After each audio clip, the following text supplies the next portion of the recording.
네, 이번 강의는 앞서 설명드린 이론이 사례에서 어떻게 적용되는지를 좀 살펴보도록 하겠습니다. 아무래도 사례를 봐야 그 이론이 정확하게 이해가 되거든요. 사실은 뭐 중요한 거는 사례 해설이죠. 그래서 여러분들 지금 그 국민권익위원회에서 그 발간한 사례들 거의 그대로거나 약간 각색되어 있는 이 사례들을 한 몇십 개를 쭉 보실 텐데요.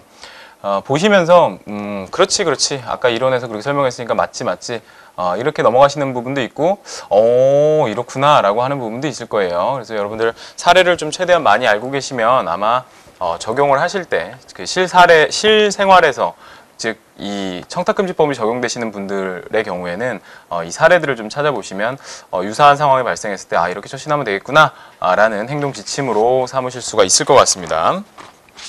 자, 38페이지를 보시면요. 38페이지에 적용 범위 이렇게 나와 있어요. 그래서 뭐 인적 적용 범위.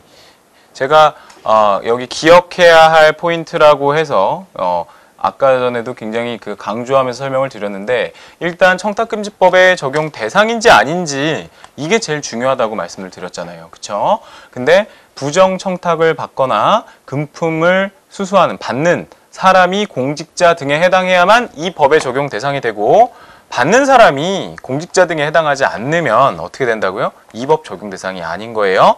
주는 거는 공직자냐 아니냐가 중요한 게 아니에요. 주는 사람은 누구든지 부정청탁을 하는 사람, 금품을 주는 사람은 공직자도 되고요. 공직자가 아닌 사람도 다 포함이 돼요. 하지만 받는 사람은 부정청탁을 받거나 금품을 받는 사람은 반드시 공직자 등에 해당해야 한다라는 거죠. 그래서 그럼 과연 누가 공직자냐라는 부분에 대해서 좀 사례들을 좀 볼게요. 첫 번째 이제 보면요. 학교, 신문, TV 방송사의 직원도 청탁금지법 대상이냐. 특히 경비원 아저씨나 그 방송사나 학교, 뭐 신문사 이런데 청소하시는 아주머니, 뭐 운전기사, 계약직, 임시직원도 적용 대상이냐? 라고 되어 있는데요. 이제 유권 해석이 뭐라고 되어 있냐면 직접 근로계약을 체결을 한 것이 맞느냐.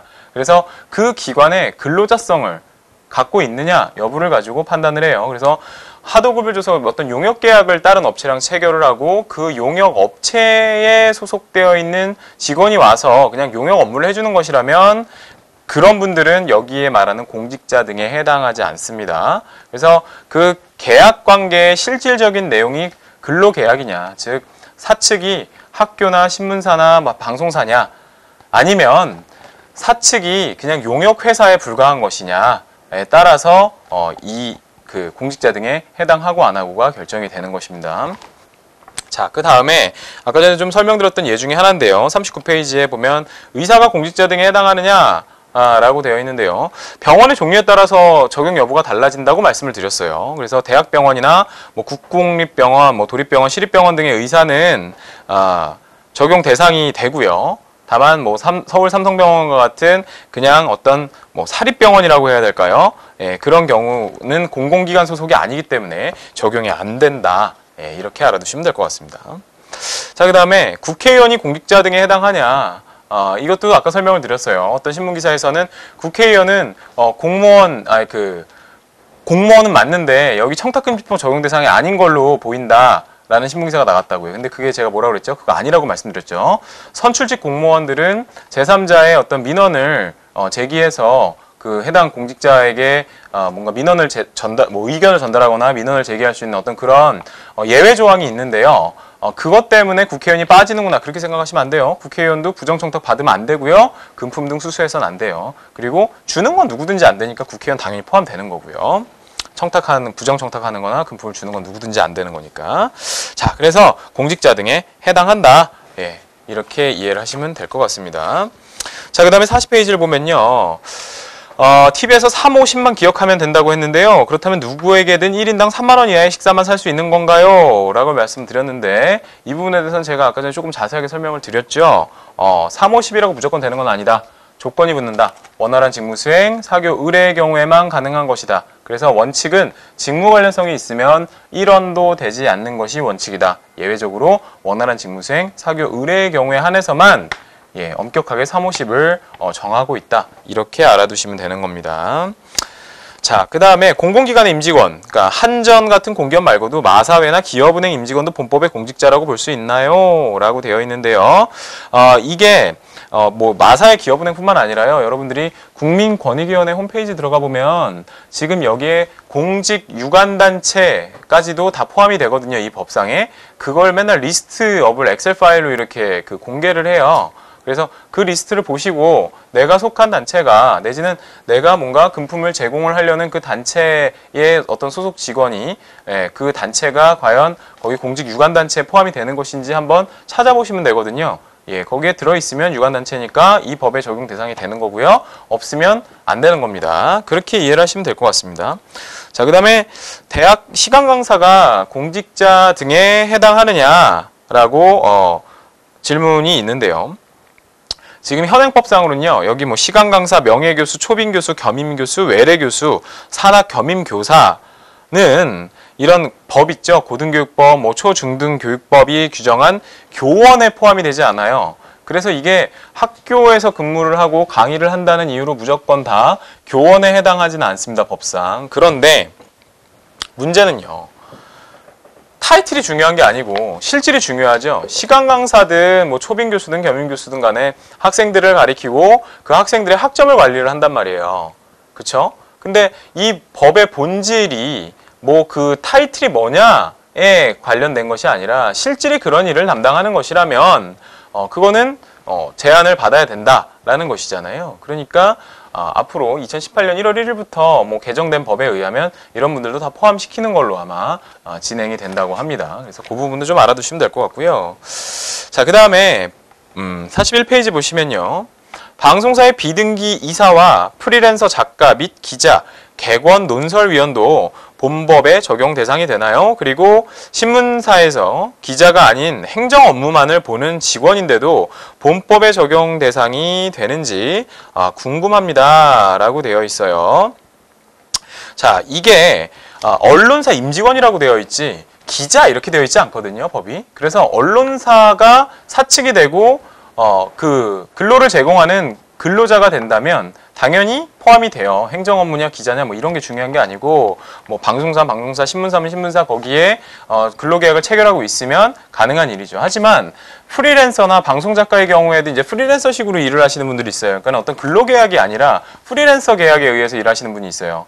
그런 분들은 임직원이라고 볼 수가 없거든요. 거기에. 거의 직원이 아니에요. 그런 분들은. 그냥 용역을 제공해주고 돈을 받는 그런 개념이거든요. 뭐 도급 계약이라고 하는데 그런 계약의 실질을 갖고 있는 분들은 여기서 말하는 임직원에 포함되지 않습니다. 예, 그래서 실질적인 근로관계가 있느냐 아니냐에 따라서 차이가 있는 것이죠. 자, 그 다음에 정기간행물로 등록된 저희 회사 사회보가 본법의 영향으로 폐가 날지 모른다고 들었는데요. 정기간행물로 등록되지 않더라도 청탁금지법상의 언론사에 해당하나요? 라고 되어 있어요. 하지만 정기간행물 사업자로 되려면요 등록을 해야 되거든요. 그래서 이런 경우에는 언론사에 해당하지 않습니다. 그래서 이제 뭐 원래 그 이 적용 대상이 되는데 즉 등록을 해야 되는 정기간행물 그런 어떤 사업체인데 그걸 하지 않는 경우 그런 경우에는요 당연히 정기간행물법상에는 이제 등록할 의무가 있기 때문에 형사처벌을 받게 돼 있어요. 그러니까는 잔머리 굴리는 거죠. 우리가 이게 정기간행물로 등록해버리면 청탁금지법 문제가 발생을 해서 뭐 언론사 취급을 받으면 안 되지 않냐. 그러니까 등록하지 말자. 근데 이러나 저러나 처벌받습니다. 실질이 어떤 그 언론의 개념에 포함이 된다면 네, 등록을 해서 이 법에 적용을 받는 그런 방법밖에 없을 것 같습니다. 자, 그 다음에 K증권사는 고객들의 투자를 돕기 위해서 리서치 자료를 발간하고 있고요. 정기간행물 사업자로도 등록 신고를 하였습니다. 그런데 리서치 자료 발간을 청탁금지법의 적용 대상인 언론사의 발간으로 볼 수 있느냐 라고 하는 것이죠. 근데 이게 요거는 조금 여러분들 좀 어려울 거예요. 왜냐면은 정기간행물법을 좀 이해를 해야 되거든요. 그래서 정기간행물법에 뭐 어떤 거는 그 정보 간행 무슨 간행물이냐에 따라서 성격이 조금씩 달라요. 그래서 여기에 이제 뭐 해설에는 그렇게 돼 있죠. 정기 간행물 사업자라고 하더라도요. 정기 간행물 중에 정보 간행물, 전자 간행물을 발행한 사업자는 공직자 등에서 제외된다. 그래서 증권사가 투자자의 어떤 판단 목적으로 이런 리서치 자료를 발간한 거는 정보 간행물에 해당하기 때문에 이런 경우에는 정보 간행물은 언론사에 해당하지 않기 때문에 청탁금지법에 적용이 되지 않는다. 이렇게 유권 해석을 내리고 있다 라는 부분을 좀 알고 계셔야 될 것 같습니다. 자, 그 다음에 한국케이블 TV방송협회는 비법인 사단이면서 다른 명칭으로 인터넷 신문을 발간하는 인터넷 신문 사업자이기도 합니다. 협회 모든 직원이 청탁금지법의 대상이 되느냐 라고 하는데요. 예, 인터넷 신문 사업자도 언론사에 포함이 됩니다. 예, 그렇기 때문에 그 인터넷 신문 발행 부서 책임자랑 그 소속 직원들은 당연히 적용 대상이 되는 것이죠. 그래서 이제 발행하는 그런 부분에 대해서는 그거 관련된 임직원들은 다 포함이 된다는 말씀이에요. 예, 뭐 협회, 그러니까 협회 전체 인원은 아니겠죠. 그렇죠? 협회 전체 인원은 전혀 무관한 일을 하고 있잖아요. 그렇죠? 예. 그래서 그 인터넷 발행 부서 책임자와 그 소속 직원만 담당자가 된다라는 거고요. 그 다음 42페이지에 보면 마지막 부분에 이 사례는 이제 그 이중 지위를 갖고 있을 때 이제 어떤 현상이 벌어지느냐에 관련된 거예요. 몇 개를 보겠는데요. 사실관계 이렇습니다. 아버지께서 기업의 대표이사 하면서 학교법인의 이사장이십니다. 학교법인 이사장으로서의 직무와는 전혀 상관없이 기업 활동의 일환으로 거래처 사장에게 골프 접대를 받았는데 이 경우에도 청탁금지법의 제재 대상이 되나요? 즉 아버지처럼 청탁금지법의 대상이 되는 지위와 대상이 되지 않는 지위를 겸하고 있는 경우, 그러니까 사기업의 사장님이시면서 뭐 학교법인의 이사장인 경우, 이런 경우가 있을 수 있죠. 각 지위별로 다르게 판단할 수 있느냐라고 되어 있습니다. 자, 그래서 원칙적으로는 그게 사기업의 대표이사로서 받은 접대 골프라는 게 명확하다면 이건 학교 법인과는 전혀 무관한 일이잖아요. 그냥 내 지위가 겸직이 돼 있다는 것 뿐이죠. 그렇기 때문에 그게 명확하다면, 사기업의 대표이사로서 접대를 받은 것이 명확하다면 당연히 이 청탁금지법상의 제재 대상에 해당하지 않습니다. 다만 해당하지 않아서 하긴 하지만 이게 조금 유권 해석이 나중에 법원에 갔을 때는 어떻게 바뀔지 모르겠지만 유권 해석이 이렇게 나와 있어요. 다만 금품 등이 원래 한 번에 100만 원, 회계연도에 300만 원이잖아요. 그렇죠? 그 초과할 경우에는 명목에 관계없이 이제 금지가 되어 있기 때문에 지금 학교 이사장, 학교 법인의 이사장이라는 지위를 갖고 있는 한 직무 관련 여부, 청탁 기부 뭐 이런 거 아무 명목에 상관없이 한 번에 100만 원, 회계연도 300만 원까지는 받지 못하도록 되어 있잖아요. 그러다 보니 그 부분에 있어서는 또 금지가 되는 거예요. 야, 아니 사기업 대표이사로서 받은 거기 때문에 적용 대상이 아니라며, 공직자 등이 아니기 때문에 받은 그 자체로는, 골프 자체로는 봤을 때 괜찮아요. 괜찮은데 문제는 한 번에 받은 게 뭐 골프가 100만 원이 넘지는 않을 거잖아요. 그게. 네. 그래서 그 골프향 그 골프 접대를 받는 것 자체는 뭐 라운딩 피라든지 뭐 그런 돈 내는 거는 실제로 받은 게 뭐 몇십만 원 수준이기 때문에 1회 100만 원을 초과하지 않아서 괜찮다는 거죠. 근데 그게 만약에 1회 100만 원을 초과하게 되는 경우에는 학교법인의 이사장의 지위를 겸하고 있기 때문에 1회 100만 원, 회계연도 300만 원 초과, 이 규정엔 또 걸리게 되는, 약간 좀 해석상 되게 굉장히 엄격한 해석이거든요. 이 부분이 좀 그런 부분인데, 이런 부분도 나중에 법원에 가면 좀 어떻게 바뀔지 그거는 가봐야 아는 문제긴 합니다. 왜냐하면 사기업의 대표이사로서의 지위로만 받은 금액이 뭐 1,000만 원이 될 수도 있고 2,000만 원이 될 수도 있는 거잖아요. 근데 겸직을 했다는 이유만으로 사기업의 대표이사로서의 어떤 뭐 그런 걸 같이 제한을 할 수 있는 것인지 여부는 가서 좀 따져봐야 될 문제인 것 같습니다. 근데 국민권익위원회의 유권 해석은 지금 현재 이렇게 판단을 하고 있다. 이렇게 알아두시면 될 것 같고요. 네, 그 다음 것도 좀 보겠습니다. 일전에 서울대학교 교수들 90여 명이 사회이사로서 수천만 원 내지 억대 연봉을 받는 사회이사를 하고 있다는 뉴스를 보았습니다. 법감정상 민간기업 사회이사 지위에서 받는 월급의 경우에는 본법에 적용이 되어 제재를 받아야 할 것 같은데 그러한지요? 만약 본법이 적용 대상이 아니라면 교수들이 사회이사 지위에서 해외 연수비 등으로 1,000만 원이나 지급받은 경우에도 괜찮은 것이냐? 그리고 위와 같은 사회이사 겸 대학 교수에게 선물은 어느 정도 줄 수 있는 것이냐라는 것이죠. 그러니까 이게 사회이사로서의 지위를 겸하는 대학 교수들이 있어요. 그런 경우에는 대학 교수로서의 급여도 당연히 받지만 사회이사로서의 급여도 받거든요. 근데 이 권익위의 해석상은 사회이사로서 그 해당 업무를 수행하는 데 있어 갖고 받은 그 월급은 그거는 어떻게 보면은 그 청탁금지법상 수수금지금품에 해당하지 않는다라고 해석을 내리고 있어요.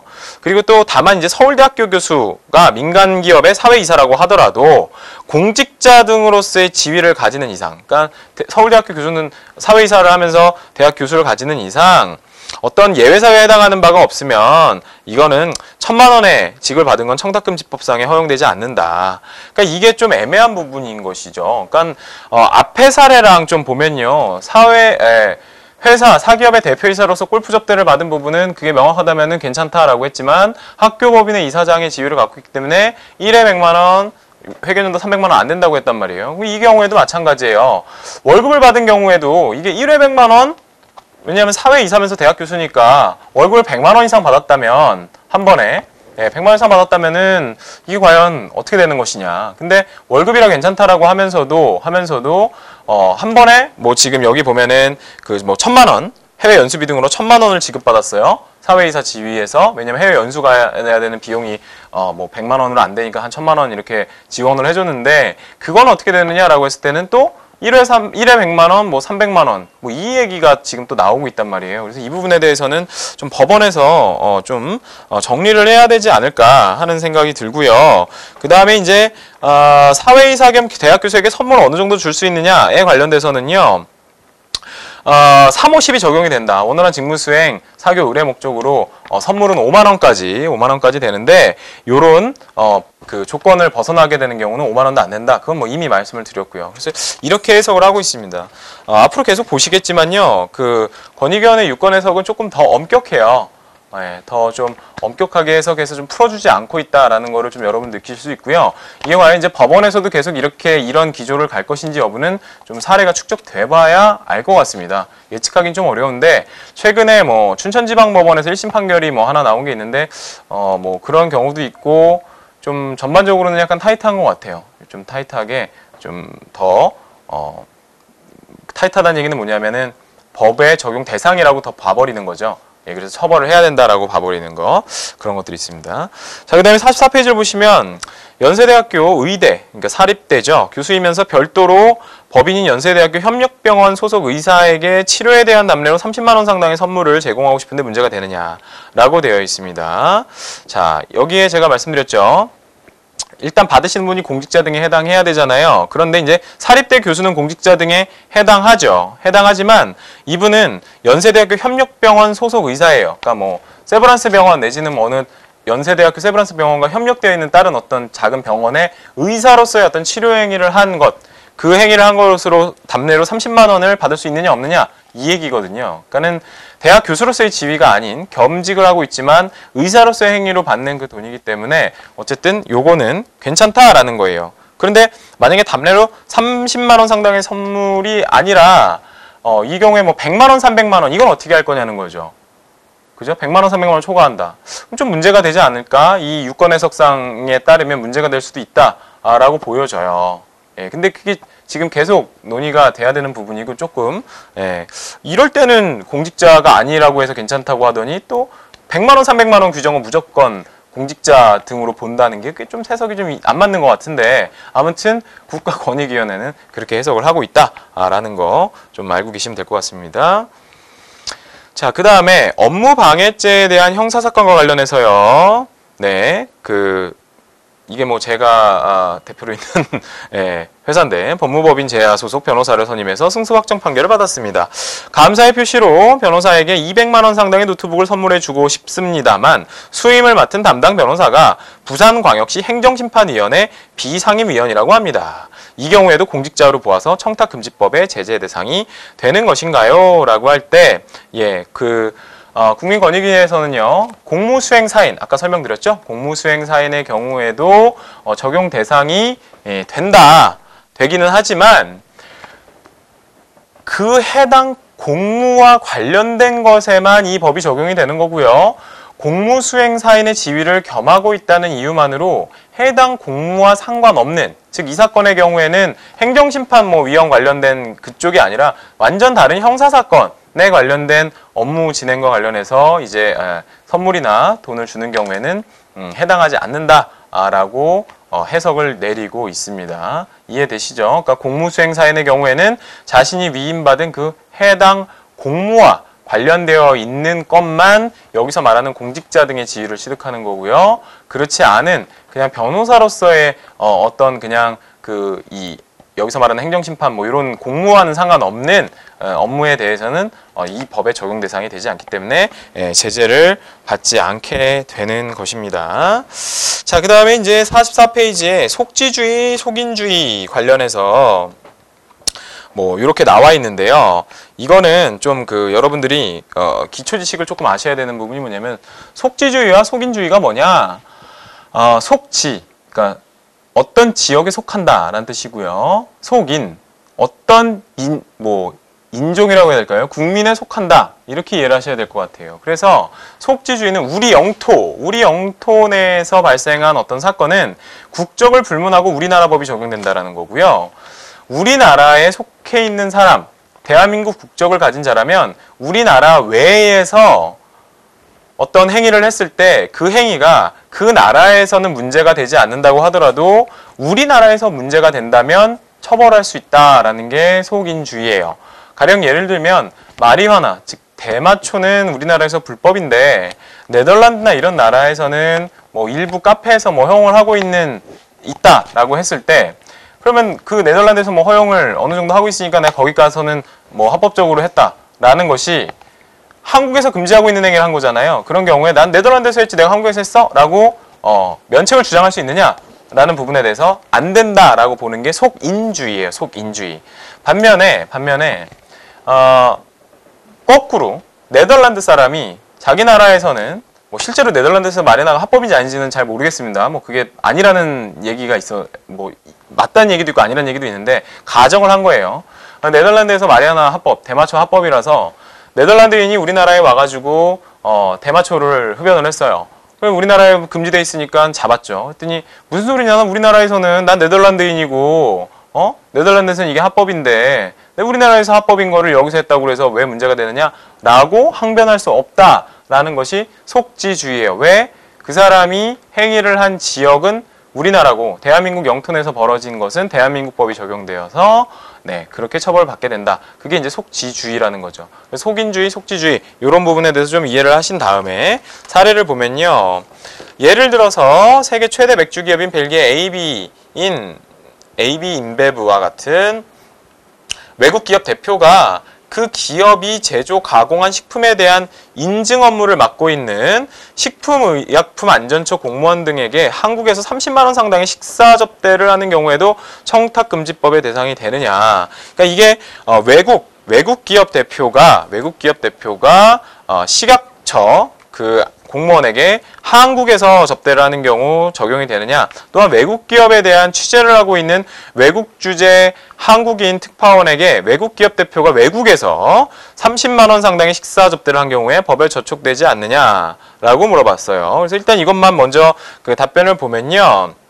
일단 한국인이잖아요. 접대를 받은 사람이 한국 공무원이잖아요. 그러니까 당연히 속인주의에 따라서 적용 대상에 해당이 됩니다. 예, 뭐 당연히 그렇게 되는 거고요. 그리고 또한 외국인 그 AB인베브 대표가 외국에서 한국 특파원에게 접대를 한 건요. 청탁금지법상의 제재 대상은 아닌데요. 한국에서 공무원에게 식사 접대를 한 거는 속지주의에 따라서 그러니까 우리나라 땅에서 그렇게 접대를 했기 때문에 문제가 된다라는 것이죠. 그래서 또 두 번째 문제가 이렇게 돼 있어요. 질의가 미 합중국 제외 공관에 근무하는 외교관 김 씨가 미국 정부나 기업으로부터 5만 원 상당의 식사를 제공받거나 국제기구, 외국 대학 등에서 외부 강의 등을 하고 시간당 300만 원의 강의료를 수수한 경우 본법에 위배되느냐? 라고 되어 있어요. 아까 말씀드렸듯이 뭐 공식적인 행사에서 통상적으로 일률적으로 제공하는 뭐 음식물의 경우에는 예외로 허용이 된다라고 말씀을 드렸죠. 근데 만약에 이제 공식적인 행사가 아니라면은 그 사무십 원활한 직무수행, 사교 의뢰 이런 부분에 대해서 가능할 수도 있는 것이죠. 그리고 외교관에 대해서도 당연히 우리 아까 살펴봤던 뭐 장관은 50만 원, 뭐 차관은 40만 원 했던 그런 외부 강의 등 사례금 상한 기준액이 적용이 당연히 되는데요. 이거는 이제 지급하는 사람 기준. 여기서 해설을 보면 국제기구, 외국정부, 외국대학, 외국연구기관, 외국학술단체 그 밖에 이에 준하는 외국기관에서 지급하는 외부 강의 등 사례금 상환액은 사례금을 지급하는 자의 지급 기준에 따르기 때문에 사례금을 지급하는 자의 지급 기준에 따라 사례금을 수수했다면 청탁금지법 제재 대상에 해당하지 않는다. 이거 대단히 예외적인 거예요. 무조건 50만 원, 40만 원, 30만 원이 되는 거 아니야? 라고 하지만 이 외국에 관련된 부분에 대해서는 청탁금지법이 좀 예외로 지급하는 사람의 어떤 기준에 따라서 지급한다면 문제가 되지 않는다. 예, 그렇게 돼 있어서 이렇게 해석을 하고 있습니다. 네, 일단 여기까지 하고 잠깐 쉬었다가요. 그 46페이지 부정청탁의 금지 등에 관련되어 있는 사례들을 다시 강의하도록 하겠습니다.